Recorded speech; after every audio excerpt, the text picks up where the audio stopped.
Divertissez vos émotions avec le Casino 2000 de Mondorf-les-Bains. Bonjour à toutes et à tous, je suis très heureuse de vous retrouver pour ouvrir avec vous une nouvelle boîte à malice dans laquelle les arts sous toutes leurs coutures seront à l'honneur aujourd'hui. Il sera en effet question de musique avec le tout premier album fanfaresque de Lorraine Jazz Patrol, de cinéma avec Anti-Squat, un film empli d'humanité signé Nicolas Sillol. Nous parlerons également des théâtres d'ombre avec le photographe Christian Leguet, tout cela sans oublier quelques belles idées de sortie. Mais tout de suite, c'est au Parc de la Seille que je vous emmène car j'y ai donné rendez-vous à la photographe plasticienne Véronique Lost qui pour son nouveau projet a planché sur la question de la maternité. Le résultat est surprenant, ouvrons la boîte à malice pour le vérifier, bienvenue.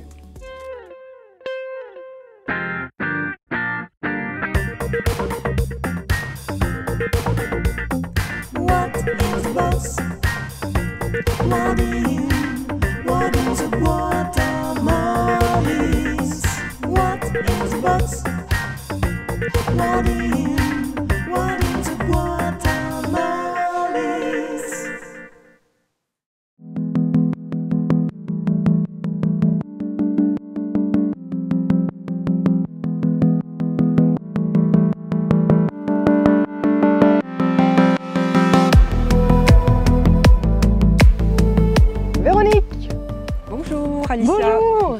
Ça fait plaisir de te retrouver ici au jardin Jean-Marie Pelt du Parc de la Seille de Metz où on découvre les clichés. Ta dernière exposition, elle s'appelle Divor. Il est question de maternité. Divor, j'ai regardé la traduction sur Google, il s'agit de dévorer. Est-ce à dire que pour toi, la maternité, avoir un enfant, eh bien voilà, il y a quelque chose de dévorant à cela? Ben oui, en quelque sorte, c'était vraiment pour transmettre cette idée que le nouveau-né, le bébé, l'enfant est un ogre quelque part et c'était l'idée de dévoration. Et puis ce qui était beau dans ce mot aussi, c'est qu'on avait le DE de désir et OR de amour. Un amour qu'on peut porter vraiment à son enfant forcément, mais aussi tous ces sentiments contradictoires où on se sent submergé aussi. C'est assez rare de mettre cela en avant parce que souvent lorsqu'on a un enfant, il y a toujours ce côté c'est merveilleux d'avoir un enfant. Là tu poses aussi le fait de dire l'enfant prend de la place, il a aussi une place à trouver lui en tant qu'être, toi-même il faut que tu trouves sa place là-dedans, on est à la fois plus seul parce que l'enfant est là, mais en même temps on se sent aussi très seul. Il y a plein de paradoxes, de contradictions et ça c'est très intéressant de le mettre en image aujourd'hui. Oui, on est plein de contradictions, beaucoup de choses s'imposent à nous. On a envie de tout maîtriser aussi. Et cette notion de solitude, effectivement, moi en tout cas, je me suis sentie très seule, mais je n'osais pas forcément le dire, parce qu'on culpabilise aussi beaucoup. On se dit qu'en fait, on n'est pas seul. Donc, pourquoi tu te sens seule et pourquoi aussi... Donc, je voulais faire un travail sur la grossesse, mais sans faire des photos classiques de femmes enceintes. Et en plus, comme il y a l'acceptation du corps aussi et de son propre corps, c'était aussi assez compliqué pour moi. Et au final, je suis assez contente de ne pas avoir fait 36 000 clichés d'un ventre rond parce que c'était pas ça que je voulais faire. Et du coup, j'ai travaillé par strates. Donc il y a plusieurs strates photographiques dans mon travail. Il y a effectivement des natures mortes, des autoportraits, des portraits. Du coup, comme ici, où on a un bébé en suspension. En lévitation. Ce qui est intéressant dans cette image, c'est qu'il est détaché de l'arrière-plan. C'est volontaire, mais c'est pour vraiment montrer cette idée de lévitation, où il a très peu de points d'appui encore. Il est dépendant de moi, quoi. J'ai tout pouvoir quelque part. Et c'est assez paradoxal parce que tous les chamboulements qui vont suivre font que de plus en plus, il va lutter et vouloir se détacher et prendre son envol quelque part, même à cet âge. Et donc cette photographie est mise en relation ici avec une capture du film Sunshine de Danny Boyle. C'est des astronautes qui tout simplement doivent sauver l'humanité, sauver le soleil, et ils vont devoir faire don d'eux-mêmes.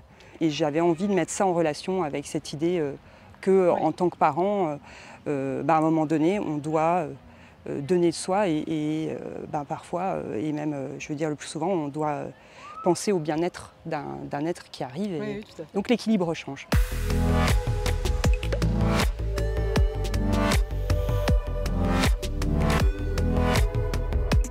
J'ai fait plusieurs photographies de manière très chronologique, où l'enfant évolue. Il y a les basculements, il y a le moment où il va grignoter des aliments durs, où il rampe, où il s'agrippe, où il commence à se mettre sur ses genoux, et où, à un moment donné, photographiquement, il y a un basculement qui se crée aussi, où on travaille plus sur la verticalité et non plus sur la plongée où il est écrasé au sol en fait. Et petit à petit, effectivement, il sort du cadre photographique. L'idée de basculement, de hors cadre, de couper l'image et de faire des associations visuelles. Il y a quelque chose qui devient monstrueux un petit peu là en recréant des associations, et du coup les images hybrides on les retrouve dans l'édition. Et on avait vraiment envie de reprendre cette idée de créature quoi, qui arrive comme ça sur Terre entre guillemets et qui est presque monstrueuse mais aussi belle à la fois. Donc c'est assez complexe pour aussi parler de ces sentiments qui s'entrechoquent. Et tu fais bien d'en parler de l'édition, puisque justement il y a un exemplaire, un coffret là-bas qui se trouve juste là-bas. Je propose qu'on aille le voir pour pouvoir le découvrir ensemble.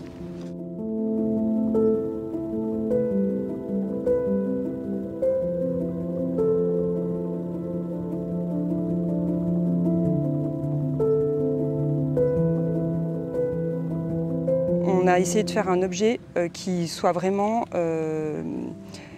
qui résonne avec le propos et avec ce qu'on veut en raconter. Il y a 4 couvertures différentes. Donc on a fait le choix effectivement d'un format un petit peu particulier, qui est plié en 2, qui est assez étroit, où l'œil du spectateur une œuvre d'art à part entière, se confronte vraiment à ces pages qui sont encartées et qui viennent s'entrechoquer. Et du coup, ce qui nous a permis en fin de compte de créer des liens visuels et de proposer une 3e lecture. À partir de 2 images, on reconstruit une autre image. Et on part donc sur des visuels comme ça, moi j'appelle ça des images hybrides en fait, entre des natures mortes ou des corps, ou des fragments de corps. Et donc on peut ensuite déployer et enlever cet élastique. Je te laisse faire. À un moment donné, on peut être un peu perturbé par ce format justement parce qu'on a envie de voir l'image dans son entier. Oui. Et c'est possible alors? Et c'est possible. Parce qu'à la fin, de toute façon, ça s'impose un petit peu si on a envie de lire le texte. Il faut, là, du coup, vraiment se détacher de l'idée que le livre il doit être collé. Et donc, on peut déployer à la fin les différents textes. Ah oui, et puis en plus, ça se déplie là. Voilà. Oui, il y a mille et une choses il y a 1000 façons à l'intérieur. De s'approprier, en fin de compte, le travail. Ce qui est toujours étonnant dans ton travail, c'est cette dimension surréaliste qui est toujours très présente et onirique. Ça habite tes projets depuis toujours. Quand tu me parles de ça, en fait, je pense aussi à ces images qui, en fin de compte, vont vivre d'une autre manière, parce que je vais me les réapproprier en travaillant avec l'encre, des coulures. Je vais regarder l'effet que ça va avoir sur le papier, mais aussi ça fait référence tout simplement à tout ce qui est de l'ordre de l'allaitement, la maternité, c'est aussi ça. Donc il y a une forme de réappropriation, ce qui va donner une autre dimension à l'image. Et ensuite, la dimension surréaliste, on l'aura aussi, ou poétique, hein, dans des images comme celle-ci. Une forme d'onirisme quelque part. De réappropriation, détournement de l'objet. Moi, ça me permet de parler de cette dépendance à l'alimentation, de cette idée qu'on est à la recherche d'un équilibre qui est fragile.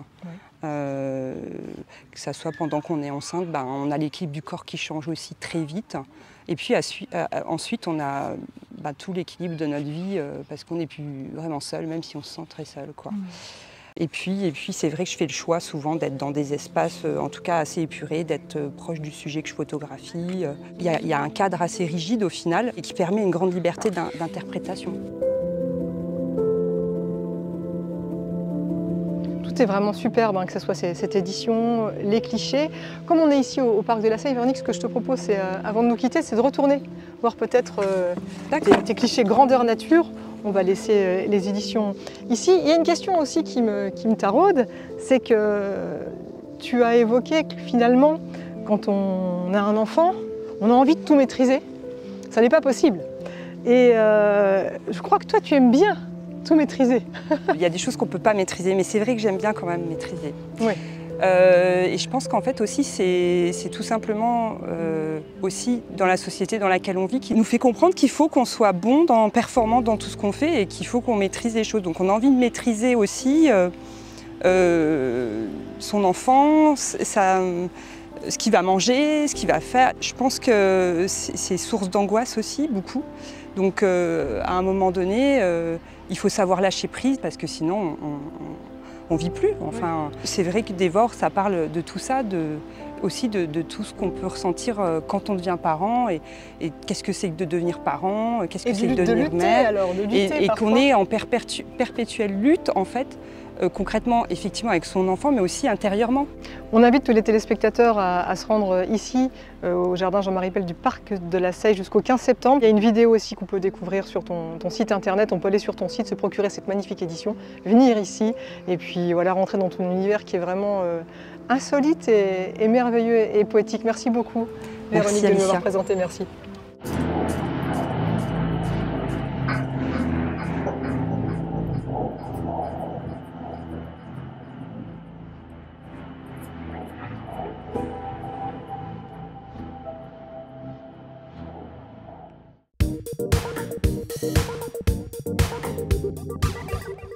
Et on notera que Véronique Lost est également marraine de Metz Photo 12, dont la thématique est l'intime et l'insolite. D'autres projets se dévoileront ainsi au cours de l'année avec Photoforum. Notez également que la très belle édition de Dévore est disponible en librairie à Arles, Paris et Metz, bien évidemment. Vous pouvez d'ailleurs rencontrer l'artiste mercredi 27 septembre à 18h30 à la Cour des Grands pour une présentation exposition. Et dans notre boîte à idées, cette semaine, on retrouve une invitation à se rendre au MAC ce week-end, le Met-Service Art Contemporain. Pendant 2 jours, une cinquantaine de peintres, photographes, sculpteurs, plasticiens occuperont tout le village pour y dévoiler leurs créations. Originalité de cette manifestation, vous le savez, c'est que les artistes exposent dans les granges, les garages des habitants, mais aussi dans le centre culturel de Met-Service. C'est gratuit, de quoi faire de belles balades, de belles acquisitions et surtout de belles rencontres. Rendez-vous samedi de 14h à 19h et dimanche de 13h à 18h. Et puis côté musique, je vous propose 2 rendez-vous. Le Retelfest, tout d'abord, un festival 100% local, convivial et éco-responsable qui va réunir sur scène Lou Agathe de The Voice, Robert Dame, Trip, la tournée du bocal et First Rage. 5 concerts pour 8 € et la possibilité sur place de se restaurer avec des produits du terroir. C'est alternatif, familial et festif et ça se passe à Rethel samedi 9 septembre.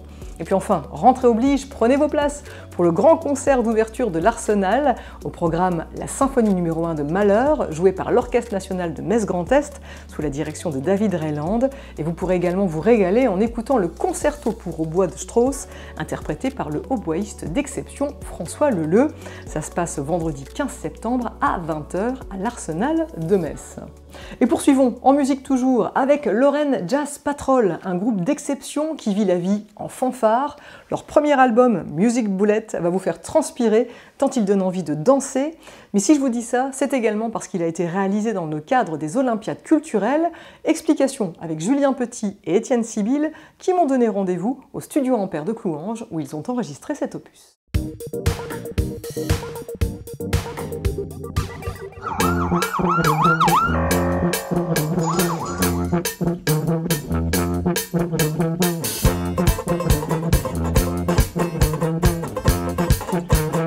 La Lorraine Jazz Patrol, c'était une fanfare moderne de 11 artistes, 10 musiciens et puis un personnage comique.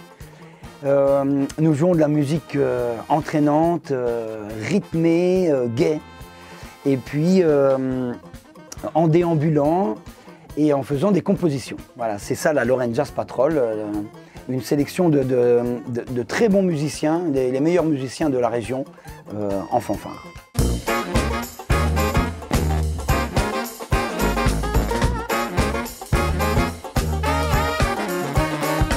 On a été sollicité par l'agence Moselle Culturelle dans le cadre des Olympiades culturelles et avec le soutien de la DRAC Grand Est pour justement rassembler, on va dire, le monde du sport avec le monde de la culture et créer une ambiance un peu à l'américaine dans les gymnases. Donc là, c'était pour des clubs de handball. On a écrit justement des chansons pour faire ces soirées complètes et créer vraiment une animation à l'américaine sur ces matchs. Et ce qui est intéressant, c'est que finalement, c'est une sorte de fusion entre ce qu'on peut entendre actuellement à la Nouvelle-Orléans et puis nous, nos influences européennes au niveau fanfare. Sur l'album, il y a justement 3 chansons qui sont spécialement écrites pour ça. BLR, qui est du coup la chanson du club de Beauce, Rejoins la fête, qui est finalement l'équipe de Königsmacker, et puis la chanson Sport and Sweat, qui elle finalement va donner un esprit un peu cardio, puisque la basse va jouer exactement la même chose du début jusqu'à la fin, et ça peut être assimilé à un battement cardiaque donc du sportif. Et derrière, tout l'orchestre va créer les ambiances de l'épreuve pour le sportif.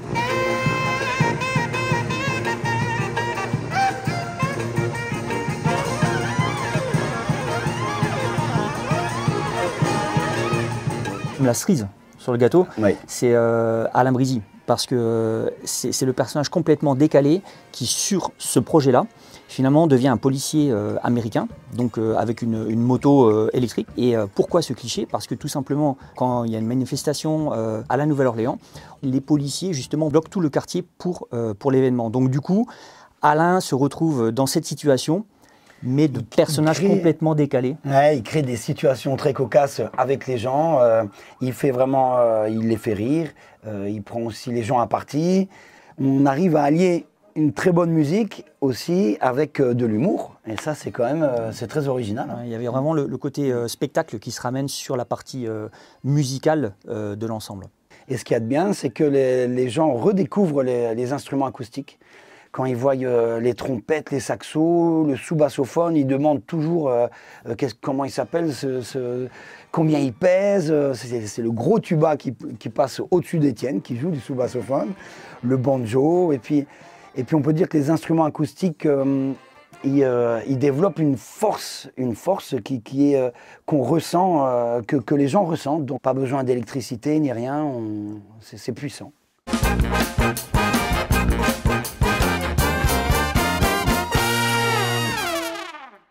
L'album Music Bullet est là, disponible en CD via la page Facebook Lorraine Jazz Patrol. Vous pouvez également l'écouter via toutes les plateformes de téléchargement. Et pour en profiter en live, eh bien rendez-vous samedi 9 septembre à 15h et 17h au festival de Strassen. Une release party est également prévue. Pour cela, guettez bien l'actualité du groupe sur les réseaux. Poussons à présent les portes d'un atelier qu'on aime beaucoup, l'atelier Sainte-Croix des Arts à Metz. Un atelier où tout au long de l'année sont conviés des artistes de tout poil à exposer en toute convivialité. Pour la première exposition de la rentrée, les hôtes Jean-Marie Wunderlich et Philippe Buatti ont invité le photographe messin Christian Leguet qui nous fait découvrir ces théâtres d'ombre.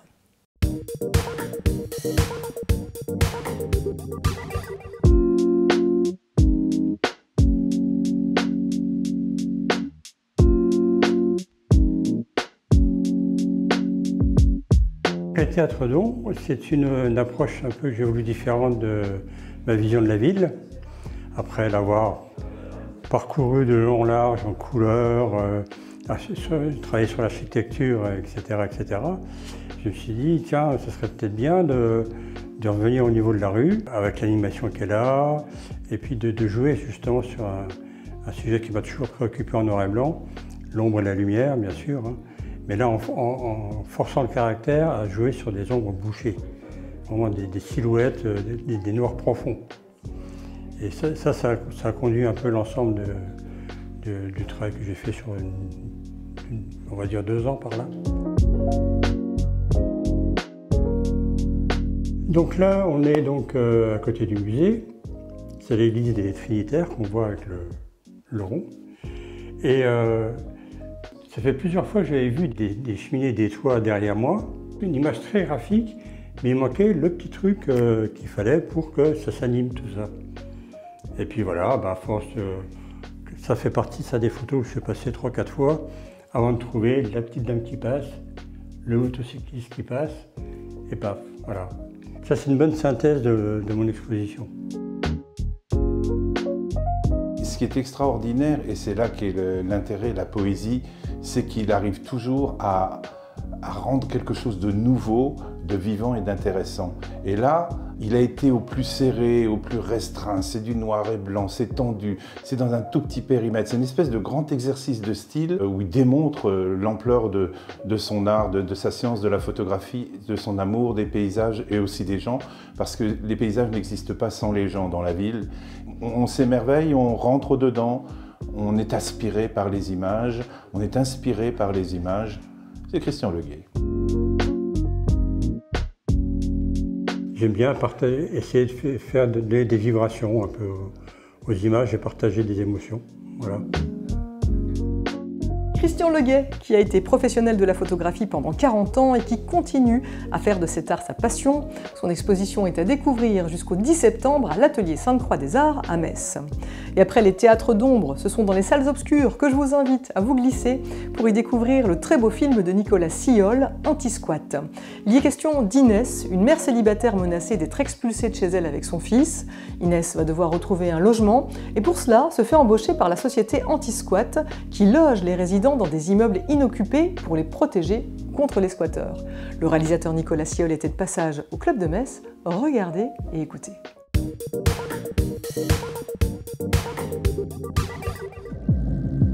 Je m'appelle Inès Viviani, je me vois bien property manager chez Anti-Squat. Je connaissais pas la protection par l'occupation. C'est quelque chose qui a du sens, donc j'ai tout de suite sauté sur votre annonce.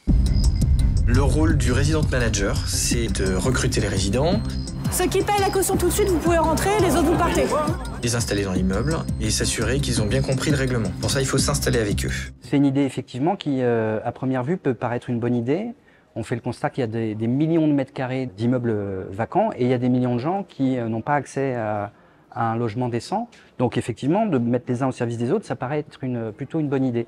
Mais tout dépend après comment c'est fait dans la pratique. Et là, on a souhaité raconter un certain nombre de dérives possibles qu'on a constatées à l'étranger et qu'on constate en France, qui sont des restrictions de liberté très fortes pour les résidents, qui ont beaucoup d'interdits, qui n'ont pas les droits du tout d'un locataire, et qui, en fait, si on laisse dériver le principe, ça ressemble à une exploitation de la précarité, en fait. Les managers sont soumis aux mêmes règles que les résidents. Pas le droit de s'absenter plus de 2 jours sans autorisation, pas plus de 2 invités, pas de fête, pas d'enfants. Pas d'enfant. On dirait que je suis à camper. T'as bien dîné? Ouais, j'ai mangé chez Jules. Sa mère dit que tu m'as abandonné. Au-delà de la question du logement, pour moi, c'était très important de raconter cette histoire mère-fils, parce que tous les choix que ce personnage va devoir faire, elle les fait sous le regard de son fils, qui voit sa mère de plus en plus acculée, qui voit sa mère faire des choix de plus en plus difficiles. Et c'est ça qui, moi, me touchait particulièrement, parce que moi aussi, j'ai des enfants ados, et je vois qu'ils sont inquiets pour leur avenir, qu'ils sont en colère parfois, et donc il y a ce rapport de génération qui m'intéressait. On a construit le scénario comme une succession comme ça de choix à faire, et de dilemmes qui sont de plus en plus durs à faire. Elle est comme prise au piège, et un choix en entraîne un autre, et elle a de plus en plus de mal à s'en sortir. C'est ça aussi, j'espère, qui rend le film haletant. Mais je pense que le film ne juge pas non plus. On comprend cette mère, on comprend pourquoi elle fait les choix qu'elle fait. Parce qu'elle les fait pour s'en sortir, elle les fait pour son fils, et je pense qu'on s'identifie à elle. Mais lui, son fils, fait des choix différents. En fait, il faut bien qu'ils comprennent qu'ils sont résidents et pas locataires. Tu vas filer un avertissement parce que je vends des baskets ou quoi? C'est sympa chez toi. C'est leur vie privée, non? Tu les flics, en fait, c'est abusé. Dites rien à vous, ça vous choque pas. Vous avez signé le contrat. Au bout de 3 avertissements, vous savez ce qui se passe. L'immeuble, ils le protègent, ils l'entretiennent, mais ils sont pas chez eux. C'était important pour moi de ne pas être du tout dans une approche misérabiliste ou caricaturale. Les résidents qui habitent l'immeuble, ils ont tous un travail, mais le revenu de leur travail ne leur suffit pas pour avoir un logement décent. Et c'est le cas de millions de gens. Aujourd'hui, la Fondation Abbé Pierre dit qu'il y a 4 millions de personnes qui sont en mal logement, il y a 14 millions de personnes qui sont dans une situation fragile par rapport à leur logement. Donc moi j'avais à cœur effectivement de raconter ça, et le personnage de Louise Bourgoin, pareil, c'est pas un personnage qui est dans la précarité, c'est juste une mère qui a réussi à se faire sa place, et du jour au lendemain son propriétaire veut récupérer son appart, et là elle se découvre tout à coup très précaire. J'essaye d'avoir une approche un peu de cinéma d'alerte, qui pointe certains, là c'est vraiment un film politique, qui s'ouvre par un article de loi, et en même temps j'ai pas envie de tenir un discours ou d'être trop didactique, donc je souhaite aussi qu'on soit touché par l'histoire de cette mère et de ce fils, qu'on s'identifie à elles et voilà, qu'on soit interpellé. Je peux pas les renvoyer comme ça. Il y a plein de moyens pour faire partir des gens. C'est qui ces mecs? C'est toi qui t'es mise toute seule dans la merde. C'est nous ou eux, c'est ça? Un film cornélien, empli d'humanité, porté par deux acteurs vraiment excellents, Louise Bourgoin et Samy Belkessa. Je vous invite vraiment à courir le voir au Club de Metz ou dans toutes les bonnes salles de cinéma. Pour ma part, j'ai vraiment beaucoup aimé. Et voilà, c'est tout pour aujourd'hui, mais on se retrouve la semaine prochaine, sans faute, pour de nouvelles aventures culturelles. D'ici là, portez-vous bien. Les bye.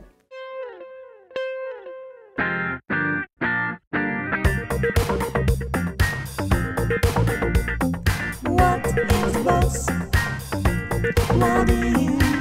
What is a Guatemala? What is a bus? What is a Guatemala? Divertissez vos émotions avec le Casino 2000 de Mondorf-les-Bains.